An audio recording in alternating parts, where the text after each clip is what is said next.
जों एनडिएफबिआ 3 बोसोर दावहा नांखांनायनि उनावहाय नोंथांमोननि सहाय मदद लाखांनायनि उनावहाय नोंथांमोननि माखासे साया आरो मदद जाहोनाय लोंहोनायनि खाथिरथायावहाय जोंनि थाखायबो नोंथांमोना गोबां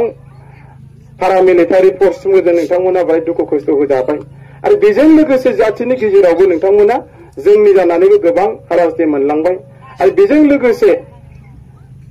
3 बोसोर दावहा नांनायनि गेजेराव जों बिभाजन जाखांनायनि उनावहाय आरोबाव एकट जाबोखांनायनि उनावबो आरोबाव दिनै माखासे जोंनि मावथिफ्रा फाउन्डार प्रेसिडेन्ट रन्जन दैमारिनिफ्राय लानानै दिनै गासै 73 जन सेन्ट्रेल जेलाव दङमोन। बेनि गेजेराव सिबिआइ केसआ गासै 7निमोन 7नि गेजेराव सासे हिनजावसा मा होनो दानख'नानै दा 6 जन थादों आरो बेनिफ्राय 54 जन एनआइ केस नांनानै दङ। दा बिथांमोनखौ सेन्ट्रेलनिफ्राय स्टेटआव हरबाय बे केसखौ बेनिफ्राय आरो दा गावबागाव जिल्लायाव जेलाव दंफैयो। दा हयथ' बे ओनसोलनि नोंथांमोननि फिसाफ्राबो बे जेलाव दंबो जानो हागौ। जाय बिथांमोना फेमिलिफ्रा जेलाव थाजादों, जाय बिथांमोना दिनै फैनायनि थाखा फैसा मोनाखै, जाय बिथांमोना दिनै नांनानैबो जुदि 4 लाख थाखा फैसा मोनाखै, जाय बिथांमोना दुखु खस्थ' खालामनानै दिनै नासयजाबावदोंब्ला दिनै बेफोरनि गासैबो बाथ्राफोरखौ नोजोर बोनानै दिनै बे एबिपिआ दिनै सिन्था खालामफिननो गोनां जादों। आरो बेजों लोगोसे दानि जे बिपिएफ सरकारा 17 बोसोर सासन खालामदों 2003आवहाय 10 जेला बिटिसि एकर्ड खालामदों। बिनि सिगां जोंहा बिएसि एकर्ड मोनदोंमोन 1993आवहाय। बे बिएससिआ जोंनि बर'फोरनि थाखाय गिबि खेब फाउन्डेसन, बे जोंनि थाखाय मोजां प्रथम बे जोंनि इसु। बेनि उनावहाय हाग्रामा महिलारि दैदेननाय 17 बोसोर सासन खालामनाय बिथांमोना इन्टारिम हिसाबै 2.5 बोसोर मोनदों बा 2 बोसोर मोनदों। बिनि उनावहाय फर्मेलि 15 बोसोराव बिथांमोना इलेक्सन गेलेनानै सरकार सलायदों। दा बे बेलायाव जोङो हाग्रामा महिलारिखौ जों सिगांग्रो बुंनांगोन, गाज्रि मोननाङा। हाग्रामाया जोंनि गिबि खेब बर' जातिनि थाखाय मोजांबाबो गाज्रिब्लाबो 17 बोसोरनि गेजेराव जोंनि 30 लक्षनि समाज रायजो जानायनि गेजेराव जेबायदि मुवा बेसाद गैयामोन, जेबायदि दालां लामा गैयामोन, स्कुल कलेज गैयामोन, बान्दो केनेल सुइस गेट गैयामोन, दिनै कारेन्ट गैयामोन, इउनिभार्सिटि गैयामोन, साइ गैयामोन, डिभिजन कलेज गैयामोन, सेक्रेटारि गैयामोन। दिनै गासैबो मुवा बेसादा नाथाय हाग्रामा महिलारि बिथांनि जितु 17 बोसोर सासन खालामनाय बेवहाय एसेब्लाबो बर' रायजो राजाफ्रा आरो आसामाव थानाय बर'जों लोगोसे संसार जाफानाय मोनफ्रोमबो जाथि जनगोष्ठिया बिथांनि दैदेननायाव एसेबाबो आराम, नङा होमबा? एसेबाबो फाउन्डार जादों, फाउन्डेसन खालामदों। जों बिथांमोनखौ दिनै खालामनो हाया। बिथाङा जि खामानि मावदों मोजांखौनो मावदों। नाथाय मा खालामनो, खाफाल गाज्रि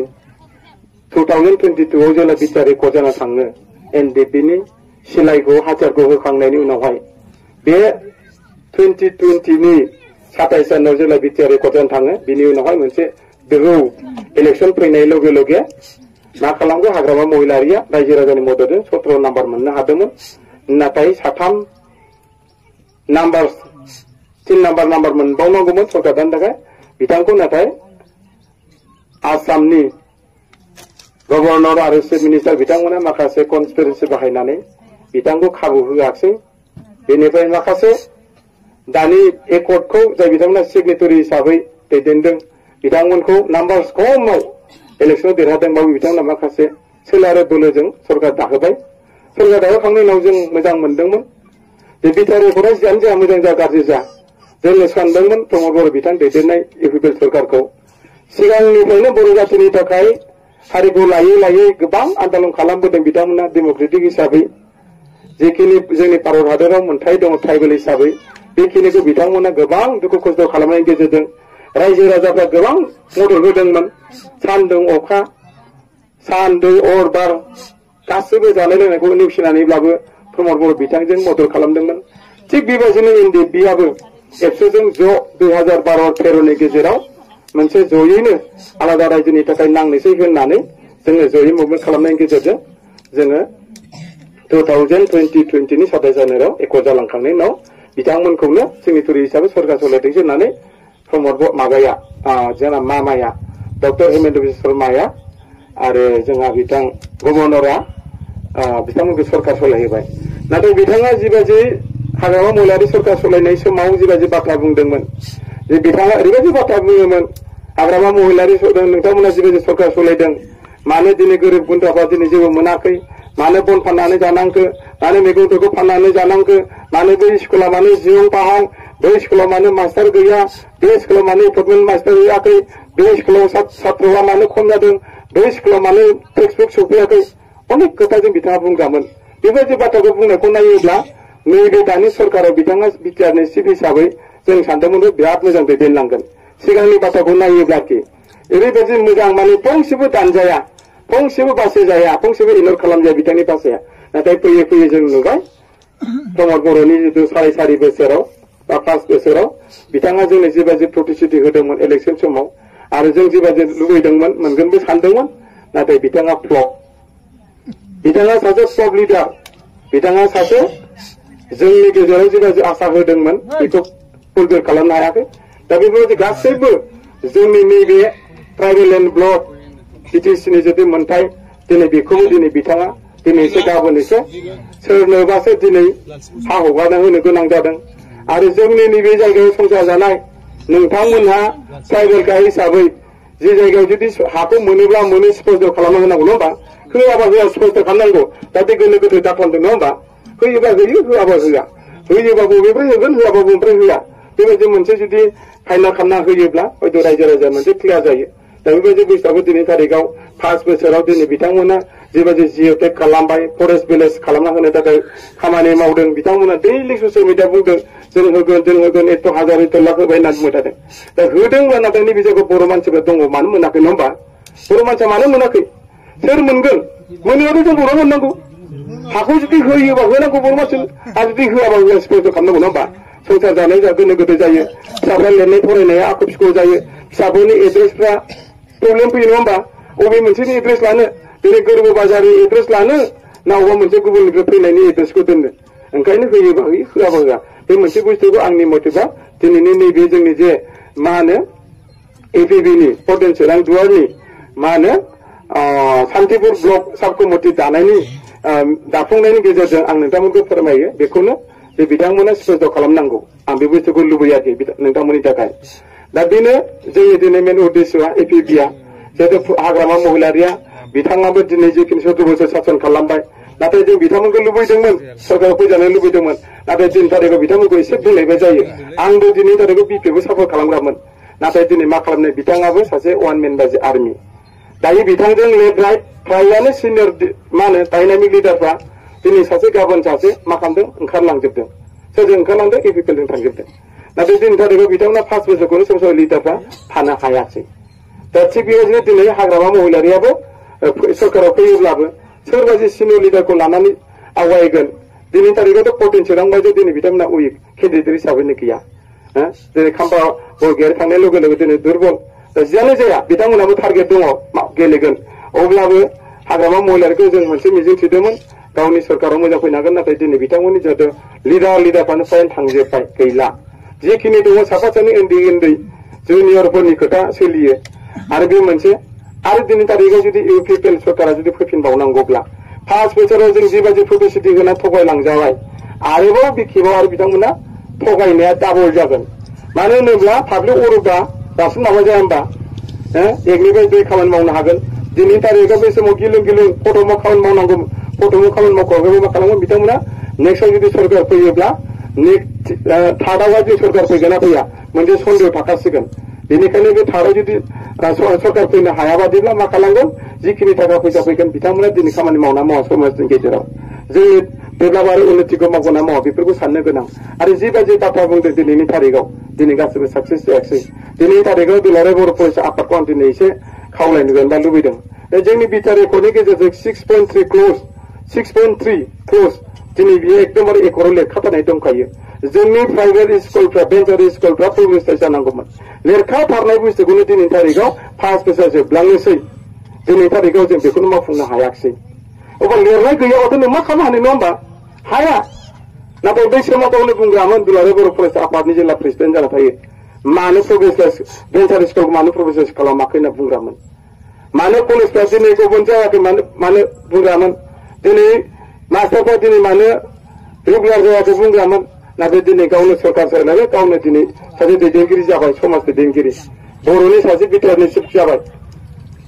अब्ला दिनै बिथाङा बे लिरखानाय कर्सखौनो दिनै बिथाङा मावफुंनो हायाखै अब्ला फार्स्ट बोसोराव बिथाङा हागोन ना जों मालाबाबो फोथाया जे जायगायाव जुदि बुस्थुआ सुलाङोब्ला नै बुस्थुखौहाय थान्दा जाबाय बेखौ रावबो रायखांबावनोसो नंखाया बे मोनसे आरो 2 नम्बरा जाबाय मा जोंहा कार्बि आलंआबो ओरैबायदि समस्या जाबाय बे बर'लेण्डआव थानाय जेसेबांनाखि बर'फोर आन्दालन खालामदों बेसेबां मोनथाय अधिकार दङ बेखिनिखौ लानानै दिनै बे कार्बि आलंआवबो अधिकार जानांगौमोन बिटिआर रेकर्डनि गेजेरजों जेबायदि खामानि मोनथाय अधिकार दंमोन बिथांमोनाबो इसु जानांगौमोन नाथाय कार्बि आलंआव दिनै हें जाना थाबाय साक्सेस जेबो जायाखै आरो बेजों लोगोसे 3 नम्बराव जाबाय मा बिकेडब्लिउसि सानजाहा सिमा बारायनाय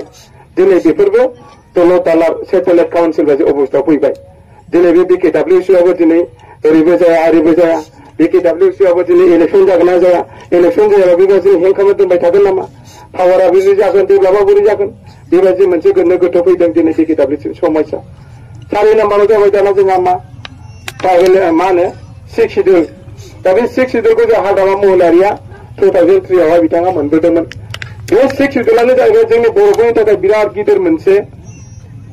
आर्टिकेल बे आर्टिकेलखौनो दिनैनि तारिखाव जिहेतु प्रमद बर' सरकारा बे 6 शिड्युल जुदि टाइटेलखौनो लानानै जुदि बिथाङा दैदेनलाङोमोनब्ला बेनो जोंनि थाखाय एनाफमोन नाथाय बे 6 शिड्युलखौबो दिनै बिथाङा जेबायदि मावनांगौ बेनि सायाव बिथाङा क्लियार नङा आरो ट्राइबेल बेलेन्स ब्लक बेफोरनि जितु अधिकार दिनै जायखौ नोंथांमोना बाव थादों बर' हिसाबै ट्राइबेल हिसाबै जोंहा हानि बिगोमा बे जायगायाव नङा होमबा हा बिगोमा हिसाबै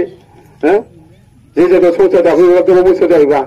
मोननांगौबा मोनखानांगौ होनांगौबा होनांगौ थाब थाब होनांगौ नाथाय बेफोरखौ मानो बिदि हें खालामगोन दा बेफोर मोनसे साननो गोनां जे जायगायाव दिनै तारिखाव बिथांमोना जोंखौ बुंबा दुखु मोनगोन हनै पर्ब जरायावहाय फाग्लि जरा पार्ट 2 पार्ट 3 जोंहाय दिनै तारिखाव 6 शिड्युल ट्राइबेल बेलेन्स ब्लकखौनो जे जायगायाव प्रमद बर'आ गावनो हारिनि थाखाय दुखु खस्थ' खालामबाय हाखौ रैखा खालामनांगौ हाखौ रावनोबो होनो मोना होनना बुंग्रा मानसि दिनै तारिखाव मा गावहाथ' जेबो मोनसेबो बिटिआर रेकर्डनि गेजेरजों जेबो मोनबोखायाखै जिर' जाबोखाबाय जेबो आर्टिकेलबो गैया बे हवाइट पेपारावनो बे मोनसे मा होनो बेखौ सान्ति सुक्ति हिसाबैनो जाना थाबाय नाथाय बे सान्ति सुक्तिनि गेजेराव माखासे क्लजफोर दङ मोजां दिनै बेफोरखौ दिनै बिथाङा मावफुंनो हायाखै दा बेफोरनि माखासे मावफुंनो हायैया बे बिथांनि दुर्बलता थाङै जोंनि हाखौनो दिनै थाखाय मा खालामगोन 3600 बिघा आदानि कम्पानि जायखौ होनो एपिडिसिएल टार्मेल प्रजेक्ट बेवहाय बिथाङा दिनै रायजो राजानाव बा जोंनि दल हंगदन पलिटिकेल नन पलिटिकेल हानजाफोरजों मोजां मथन सावरायालासिनो दिनै बिथाङा बै हाखौ दिनै होनो ओंखारदों हाखौ जों लानांगौ ना मालायनोसो होगोन हाखौ जोंनो नांगौसो नङा होमबा नाथाय बे हाखौनो दिनै गुबुनसो होनो नागिरदों दा बेफोरखौ होयोब्लाबो बा नांगौ जोंनो नंगौ डेभेलपखौ जोंनो नांगौ डेभेलपखौ जों नाङा होननानै बुङा नाथाय डेभेलपखौ नांगौ नाथाय डेभेलपखौ नांगौब्लाबो गावनि ट्राइबेल बेलेन्स ब्लकखौ जुदि होयोब्ला बे जोंनि थाखाय मोनसे प्रब्लेम फैगोन बेनि थाखाय जों साननो गोनां बेनिखायनो अननानै जोङो दिनैनि तारिखाव नैबे गेजेरजों नांगोना प्रमदखौ खावलायदों जुदि बे एपिडिसिएल टार्मेल प्रजेक्टखौ जुदि होयोब्लाबो बर' जाथिनि दल हंगदनफोरजों मोजां सावरायनायनि गेजेरजों जाहाथे माबा मोनसे मोजां फायसलायाव फैनानै माबा मोनसे मोजां डिसिसनाव फैगोन बेनि गेजेरजों खामानिखौ मावनो हागोन आं फोथायदों बिथाङा जाहाथे गाव राजा हिसाबै राजा महरै थानानै गावनो जे सानो बे बुस्थुखौ जाहाथे अनिनल खालामालासिनो बेखौ आं सिन्था खालामदों बयनिबो कन्सार्न लानानै जाहाथे खामानिखौ मावो आं बेखिनिखौ लुबैदों आरो बेजों लोगोसे जोंनि हारिया जोंनि जाथिया जेरैखि जायाब्लाबो बे ट्राइबेल ब्लकनि गेजेराव जिखिनि अधिकार दं बे अधिकारखौ मोनफुंनांगोन आं बेखिनिखौ दिनैनि बे सान्तिपुर ब्लक सान्तिपुर प्राइमारि साब कमिटि एपिबि पलिटिकेल हान्जानि जिहेतु जोंनि एनडिबिनि मावनो गोनां बा एपिबिनि माखासे उद्देश्य थांखि दिनै बेखौ लानानै दिनैहाय जों एपिबिआ जन्म जादों मानो होनबा दिनैहाय हाग्रामा महिलारियाबो सरकाराव फैनो हागोन हाया बे मोनसे आरो इउनिटेड मा होनो इउपिबिला जुदि सरकार फैफिनोब्ला जों बर'आ दंस' जाखागोन मिथिबाय जों बर'आ दंस' जागोन बेनिखायनो गासैबो बुस्थुखौ जों नोजोर बोनानैसो दिनै बे एपिपिखौ जों दानो गोनां जादों। बेनिखायनो नोंथांमोना बे एपिपिखौ जुदि मदद खालामोब्ला नोंथांमोननि लुबैनाय आरो जोंनि जुदि सिन्था धारा एपिपिनि थांखि बे थांखिजों बे प्रिन्सिपालजों जों थांनानै जोंनि जातिखौ रैखा खालामनो हागोन। नोंथांमोननि जिखिनि बे ओनसोलाव जुदि अधिकार मोनथाय बेखिनिखौ जों पावाराव फैयोब्ला जों माबायदि मावनांगौ जों माबायदि मदद होनांगौ जों बे बुस्थुखौ मदद होगोन। बेनिखायनो नोंथांमोना दिनै बेवहाय जुदि सोरबा इउपिपिएलानो जा बिपिबानो जा नोंथांमोना दिनै थारिखआव सोर माबायदि दैदेनलांदो दैदेनलाङाखै बे बुस्थुखौ मोनजाखाबाय गोखा गोदै मोनजाजोबखाबाय। एबार खेबसेनि थाखाय नोंथांमोना जुदि एपिपिखौ मानगोनां अनजलि दैमारिखौ हौवाबायदि दिनै बिथाङा जातिनि थाखाय गाबख्रावफैदों दिनै मोनफ्रोमबो जायगायाव बिथाङा प्रेसिडेन्ट जाफैदों मा होनो प्रेसिडेन्ट जाफैनाय बिथाङा जातिनि अलखराव दिनै बाहागो लाफैदों। बेखौ नायोबा गाबोन तारिखआव बिथाङा पार्टिनि सिट जानो जुदि सरकार दानो हायोबा फोथायदों बिथाङा 100% जातिनि आरो हारिनि आरो बिटिसिनि सिङाव जेसेबां हारि हारिसाफोरनि दङ बेफोरनि अधिकारखौ लानानै समानै इकुवेलै खामानि मावलांगोन जों मिजिंथिदों। बेनिखायनो नोंथांमोना सिगाङाव एपिपिखौ सापर्ट खालामबाय मोनबाय थिगानो। एबाराव आरोबाव 5 बोसोर नोंथांमोना एपिपिखौ सापर्ट खालामबाय। एपिपिखौ सापर्ट खालामनाय मा मोनदों मा मोनाखै बेखौ नोंथांमोननि गोसो गोरबोआव दंखायो। बेखौ जों स्पष्ट होलायनांगौ जेबो गैया। दा बेनिखायनो नोंथांमोना खेबसेनि थाखाय बे एपिपिखौ जाहाथे मदद होयो। एपिपिखौ मदद होनांनो मेन उद्देश्यानो जाबाय दा फाउन्डार रन्जन दैमारि सारनि माखासे समस्या थाबाय। सिबिआइ आरो एनआइए केसनि नोंथांमोननि फिसाफोरनि समस्या थाबाय हा हुनि समस्या थाबाय आरो गासैबो ए टु जेड गासैबो समस्याखौ जोङो हारिनि गेजेराव नोंथांमोन थानानै खामानि मावनो थाखाय जों दिनै बे एपिपि गोदानै जन्म जानाय अनजालि दैमारि दैदेननाय बिथां प्रदीप कुमार बे रिटायार्ड बिथांनि दैदेननाय बे हान्जाखौ दैदेनलांनो थाखाय नोंथांमोननि सहाय मदद नांगौ। बेनिखायनो आंनि जोबथानायाव बेखौनो खावलायदों नोंथांमोननि नैबे गोरबो बाजार ओनसोलनि साफ्रोमबो रायजो राजाया एक्स एनडिपिखौ गोदोनिफ्रायनो सापर्ट आरो मदद होबोखानाय हिसाबै नोंथांमोना जोंनि नैबे फंनैसो बाथ्राखौ नोंथांमोना क्लियार जायाखैब्लाबो जों मालाबा समाव खेबसे अनजालि बायद'खौ जों लाबोना फैनानै आरोबाव जों नोंथांमोननि सिङाव जोङो गुरुत्त हिसाबै गुवाराव जों आरो सावरायबावनो थाखाय जों खाबु लागोन बेखौ जों मेसेज होबाय। आरो दिनैनि जे सान्तिपुर प्राइमारि साब कमिटि जिहेतु जोंहा प्रेसिडेन्ट भाइस प्रेसिडेन्ट आरो general secretary assistant general secretary आरो बिथांमोननि मावथि नोंथांमोनखौ एपिपिनि दिनैनि बे ओनसोलनि गोरबो ओनसोलनि सान्तिपुर साब कमिटिनि दैदेनगिरि साफा साफा महरै नोंथांमोना बे ओनसोलनि साफ्रोमबो रायजो राजाखौ मोजाङै जाया लोङा सान्थियै गोजोनै रागा जोङालासिनो समस्याफोरखौ मानि थाखाय ओंखारदों बेफोरखौ मोजां फोरमायना होनानै नोंथांमोना बे ओनसोल रायजो राजाखौ एपिपिआव लाबोनो हागोन दैदेनलांनो हागोन। फैगौ समाव नोंथांमोना देरहानाय खामानिखौ नोंथांमोननि आखाइजों जों मोनगोन बेखौ मिजिंथिबाय। बेनिखायनो गोदानै मोननाय आफादगिरि नेहाथारि नोंथांमोननिसिम एपिपिनि जानानै आङो नोंथांमोननो रोजा रोजा कंग्रेचुलेसन जासिबाय। आरो बेवहाय नुजाथि फैनाय साफ्रोमबो रायजो राजा नोंथांमोननो जोबनायाव आसा खालामदों आफा इसोरा नोंथांमोनखौ बे बोसोरावहाय गाहामै गाहाम न'खर संसार दैदेनलांनाय लिरनाय आरो फरायनाय हाबा हुखा खामानि मावलांनाय गासैबो बिथिङाव नोंथांमोना जुदि खैदां खैफोदाव फैया बेनि थाखायबो आं आफा इसोरनाव आर'ज गाबदों। आरो नोंथांमोना जोंनि सिमांखौ मोगथां महर मोनगोन हेफाजाब होगोन बेखिनिखौ मिजिंथिबाय। आरोबाव सारियाव जिरायनाय गासैबो सारमोननिसिमबो आंनि गोसो गोरबोनि साबायखर जासिनानै आंनि सुंद' बिबुंथिखौ बेखिनियावनो दोनथ'नाय जाबाय। Thank you.